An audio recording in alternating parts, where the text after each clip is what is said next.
Hey everyone, and welcome back to the second channel, the Retro Future 2, where there's absolutely no structure or anything, there's no plans. But I'm joined with me today by Kevin. There's no point in me saying by Kevin from Kevin Kenson. It's just Kevin Kenson. Hello Kevin, how you doing, man? Good. How are you doing today? I'm not too bad, mate. Just hanging out in quarantine, self-inflicted. You couldn't see me, I was just having a sip of tea there. Um, so, pretty weird stuff going on in the world at the moment. How are you feeling? How is it affecting you? Obviously, you're in a different environment to usual. Yeah, especially for me. I think there's some YouTubers where the whole kind of self-quarantine thing isn't affecting them too much because a lot of their stuff was already being done, at your home. You were doing stuff on your own, which is how I started off. But really, the last few years, the way the channels worked, I've worked with a team, at an office. And technically, we were looking at the wording for some of the quarantine stuff, and it sounds like we're actually legally okay to still meet up and do stuff. I still don't really want to risk it though, especially with all the health concerns and things going on. We've just kind of decided to try and focus on the remote style. Yeah. So for me specifically, it definitely is having an impact. I haven't put up a video yet since going into self quarantine. Part of that has just been because we're figuring out, what the setup is. Yeah. I'm currently in my fiance's office, actually, which is why there's a lot of cutesy stuff going on behind me. Uh, but yeah, I'm figuring out like where I want to shoot in my apartment, a temporary setup that I can rig up and do easily on my own instead of because I don't know if you've ever seen. We've done like some light behind the scenes stuff before and like Yeah, hinted yeah. at in some videos. I mean, a lot of our setups are crazy as far as flagging off light, multiple light sources, everything going on. I'm not doing any of that right now. Yeah. I'm looking for a basic, going back to 2012 style Kevin videos where I'm going to stand in front of a bookshelf or something and just have a camera in front of me and good to go, which we're almost done figuring out. I think tomorrow I'm going to actually start rolling on our first video since all this stuff happening. Have you Um, got a like your crew and mhm. your videos in general are incredibly well done. Like everything seems meticulously planned in such a way that it comes together. As I've said to you in the past, like the Netflix of YouTube. Like it is so super high quality content. Oh, thank you. How much of the vision comes from you? Not to put you down, saying that No, not at all. but what input do you have on a set? Like, do you know what I mean? Yeah, no, I totally get what you mean.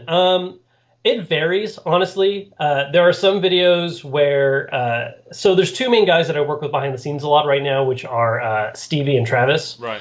There will be times where one of them will come up to me and be like, "Hey, like I got this really cool idea. I want to try out. We're going to set up over here and do this." And I'm like, "Yeah, Awesome. cool. Yeah. Let's go for it."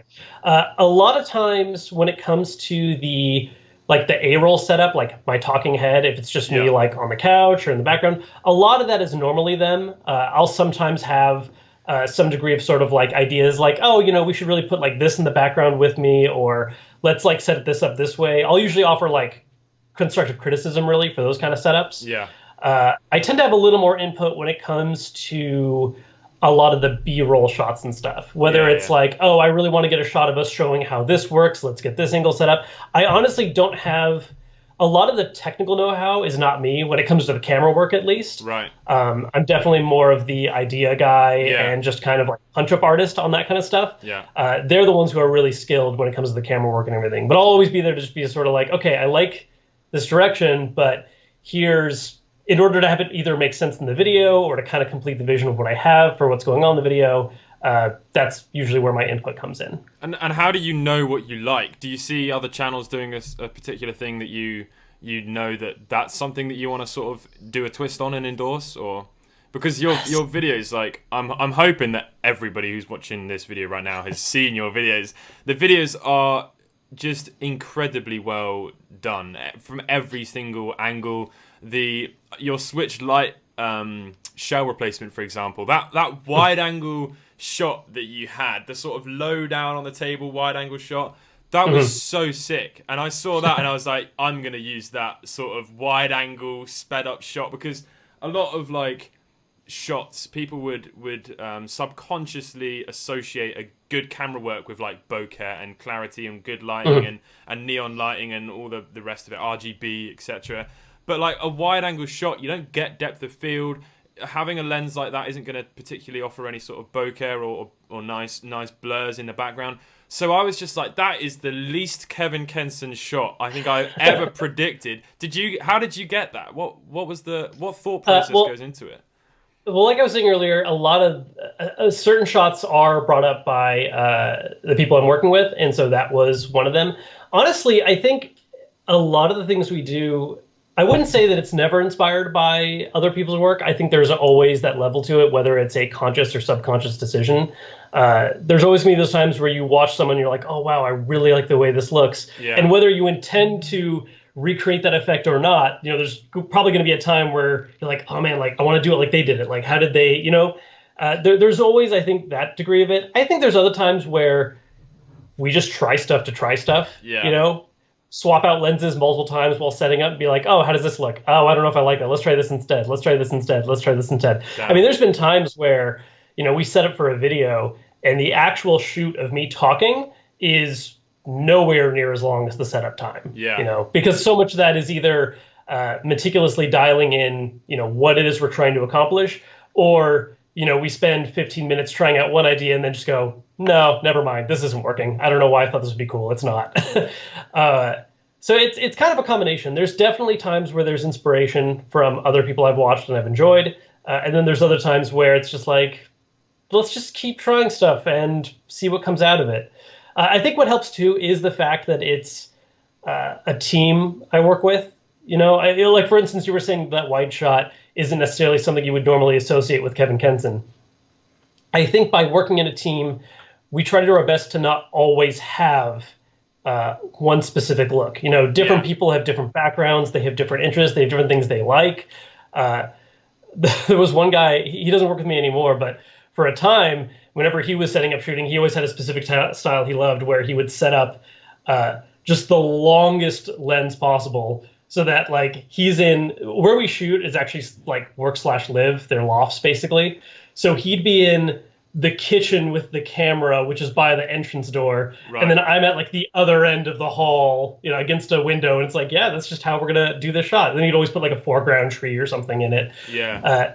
So I think that's what really helps sometimes for a lot of the variety and stuff is that we let everyone kind of have a time to be like, what do you want to try or what looks cool to you? No, that's cool, man. I think having that external input sometimes can shine light on what you didn't know you were missing. So that's cool. No, teamwork is a really heavy aspect of what I do for video creation. I did stuff on my own very early on, and even then it was still working with people every now and then. Talk about that that pinpoint moment, because if you scroll through your videos, you can see the thumbnail change from you, as you said earlier, having the bookcase sort of the no depth of field, just the bookcase standard Kevin Kenson from pre-2015, 16, I don't know when it was, and then all of a sudden it's straight into like Netflix high quality production. There is literally not a transition leap, period. Yeah, no, yeah, that was really the start of working with a team. So, are you familiar with Jonathan Morrison? Yeah, only through you, only because I saw he uploaded a video saying we got a new studio, and I was like, hey, that's his set. Yeah. So, yeah, John and I go way back. So originally, before there was the Kevin Kenson channel, I made videos on John's channel. If you go, these have not been made private. I think maybe one or two did for whatever reason. But if you go back in Jonathan Morrison's video catalog to 2012, 2013, you will find videos where if I'm not in the thumbnail, I am in the video. That's crazy. So that's really where I very first started. And during that time, it was oftentimes like I was just setting up and shooting on my own. Once we split off and did my own channel, and it was around that time that we did get the new office, not too long after, because we were all working out of our homes until then. Yeah. I was doing stuff on my own still. I was doing that for a little while, and I was just getting kind of stuck because I think where I really excel is I love gaming. I love hardware aspects of it, not so much necessarily the nitty gritty hardware if we're talking about like, tech specs and that kind of thing. But as far as like controller designs, I love game design. I love just even thinking about like, not just in terms of whether or not a game is fun, but like why it's fun. Yeah. Diving into that, which is something that's died off a little bit on the channel because I haven't been doing game focused content as much. Definitely more accessories because those just do better. Uh, so, I think I was hitting a bit of a wall as far as what I was able to do as far as camera work and everything. It just wasn't anything clicking entirely for me. Right. And so it was around the time that we started getting more people on our team, uh, just our overall group, John, myself, my brother Josh actually is involved as well. Um, it was just the three of us for a long time. And then once we started getting more team members in, it was sort of like, you know what, like let's put someone on what Kevin's doing, have them do a little more of the actual like edit and Oh, photo awesome. work, and then I would do content. And so that's really where that first big leap comes from. Okay. Is when I started working with a team that the Yeah. change happened. No, that I find that really interesting, but no, it's just it's a unique channel I think that you have because you've clearly got a presenter's sort of voice and demeanor about yourself, and the way that you articulate words and the structure in which they come out of your mouth is in a very entertaining way. It's just like you're naturally able to do that. Sometimes I struggle with my vocabulary. I feel like sometimes when I turn on the camera, it just becomes limited. I don't script a lot of stuff, Yeah.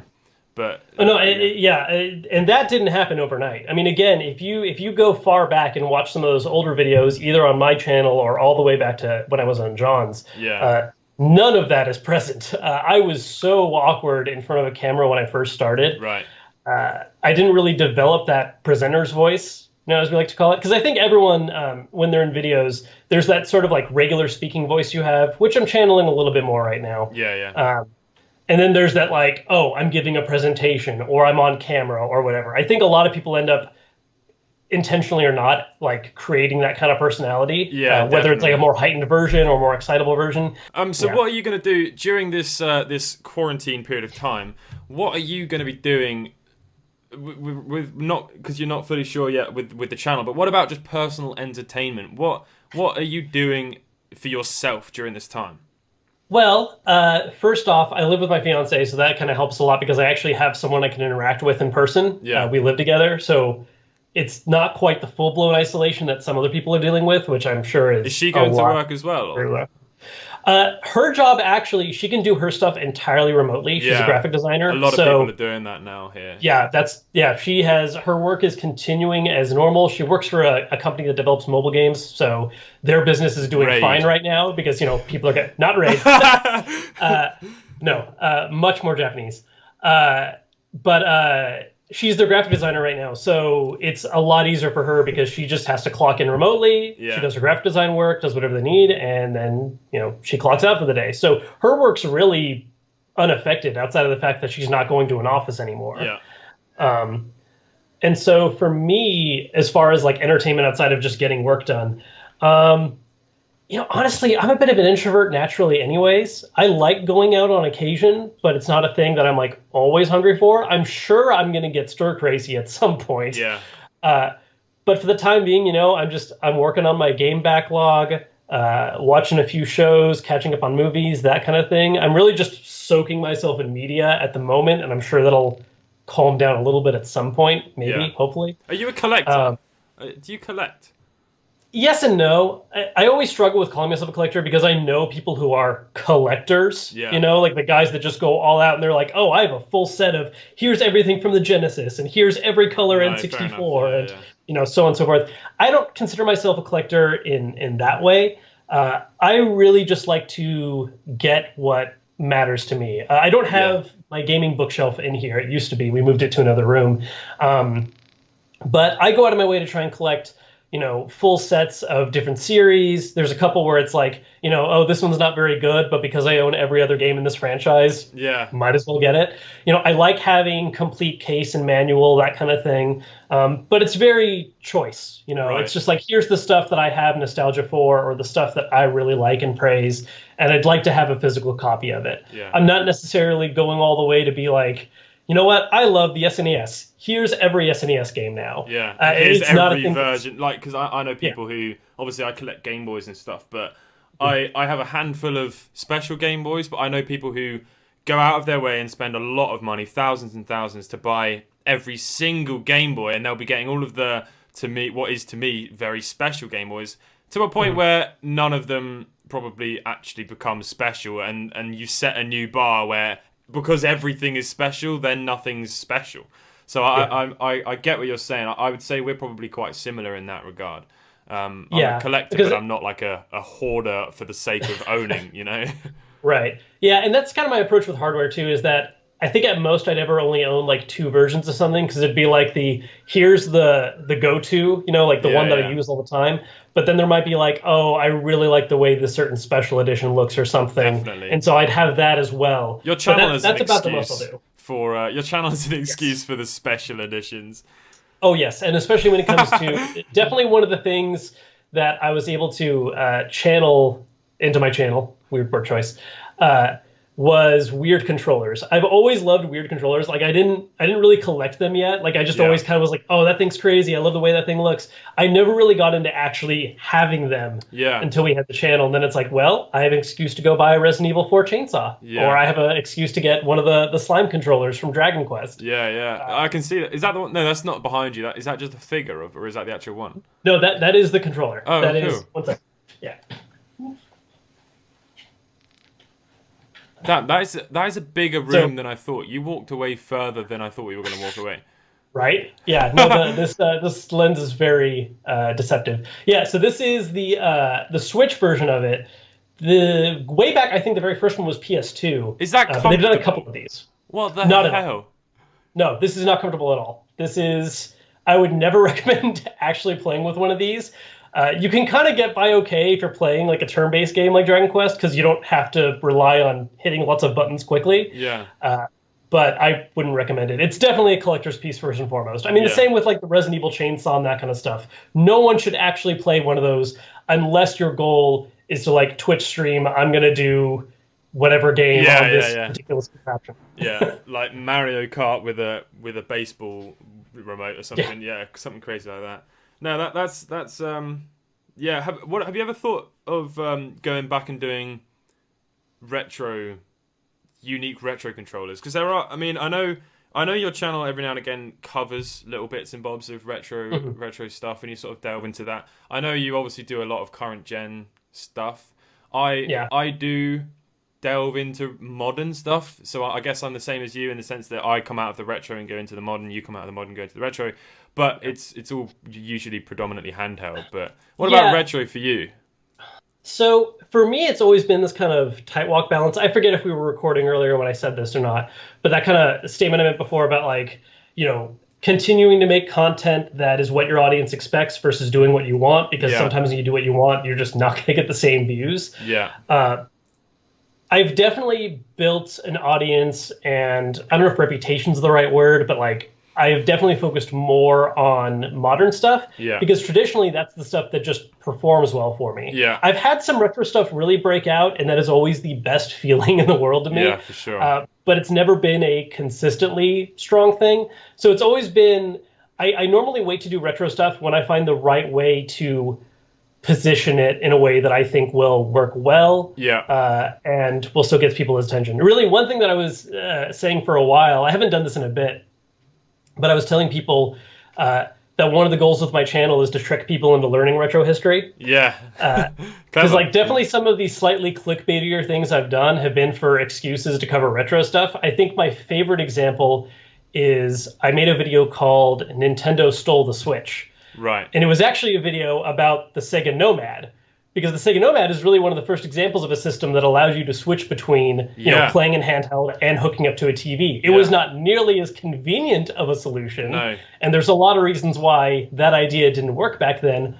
but technically it still did at first. No, absolutely. I mean, it's an interesting, like, it's just like the new Apple Magic Mouse that has the USB-C on the bottom. The Nomad, am I right in saying that the controller port was underneath? So you couldn't like chuck it on it was literally for a 2-player person that you would be playing the controller as your you would be playing the controller as your controller, and then the other person would be playing the Nomad as their controller. So it's like you daisy chain the controllers. Very weird. I haven't seen that video. I want to watch that one. That's interesting. If you wanted to do 2-player on a TV, you would be hooked into the AV of the TV, and then you would be still holding the Nomad as player 1, and then you'd be running a controller, like you were saying, daisy chain for someone to use player 2. No, that is funny. Yeah, because the Nomad is just a Genesis that's handheld, like Yeah, flat out. it, I yeah, think yeah, there are. yeah. I mean, there's probably some very important tech specifics where I don't know. MVG is going to get angry at me for saying that, but ultimately, it's a Genesis in Yeah. handheld.